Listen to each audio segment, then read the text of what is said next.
International society for Krishna কনসাসনেসের bank account freeze করেছে Bangladesh financial intelligence unit BFIU। ইসকনের সঙ্গে যুক্ত চিন্ময় কৃষ্ণ দাস সহ 17 ব্যক্তি এবং তাদের মালিকানাধীন প্রতিষ্ঠানের হিসাবও স্থগিত করতে বলা হয়েছে। বৃহস্পতিবার সব ব্যাংকে এ সংক্রান্ত চিঠি পাঠানো হয়।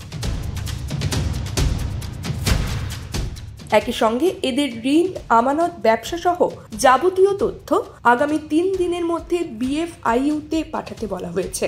মানি লন্ডারিং প্রতিরোধ আইনের 23(1) গ ধারার আওতায় এই নির্দেশনা দেওয়া হয়েছে। সাধারণত অর্থ পাচার, অবৈধ লেনদেন হলে এই আইনে ব্যাংক অ্যাকাউন্ট ফ্রিজ করে BFIU। অ্যাকাউন্ট ফ্রিজের তালিকায় রয়েছেন চন্দন কুমার ধর ওরফে চিন্ময় কৃষ্ণ দাস, যার জাতীয় পরিচয়পত্র নম্বর 151376510426। তার গ্রেপ্তারকে কেন্দ্র করে চট্টগ্রামে আদালতের কাছে আইনজীবী সাইফুল ইসলাম আলিফকে হত্যা করা হয়েছে।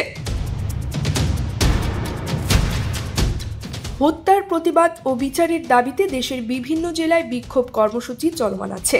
এসব কর্মসূচি থেকে ইসকনকে রাষ্ট্রীয়ভাবে নিষিদ্ধ করার দাবি উঠেছে। অ্যাকাউন্ট ফ্রিজের তালিকায় অন্যদের মধ্যে আছেন কার্তিক চন্দ্র দে, অনিক পাল, সরোজ রায়, সুশান্ত দাস, বিশ্বকুমার সিংহ, চণ্ডীদাস বালা, জয়দেব কর্মকার, লিপিরানী কর্মকার, সুধামা গৌর দাস, লক্ষণ কান্তি দাস, প্রিয়তোষ দাস, রূপন দাস, রূপন কুমার ধর, আশিস পুরোহিত, জগদীশ চন্দ্র অধিকারী ও সজল দাস।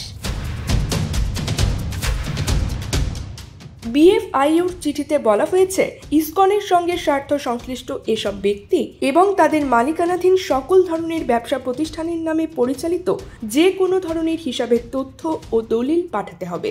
এই ক্ষেত্রে হিসাব খোলার ফর্ম, KYC, লেনদেন বিবরণী, সকল ধরনের ঋণ সংক্রান্ত তথ্য, আমদানি ও রপ্তানি সংক্রান্ত তথ্য পাঠাতে বলা হয়েছে। নির্ধারিত ছকে আগামী 3 দিনের মধ্যে যাবতীয় তথ্য পাঠাতে বলা হয়েছে।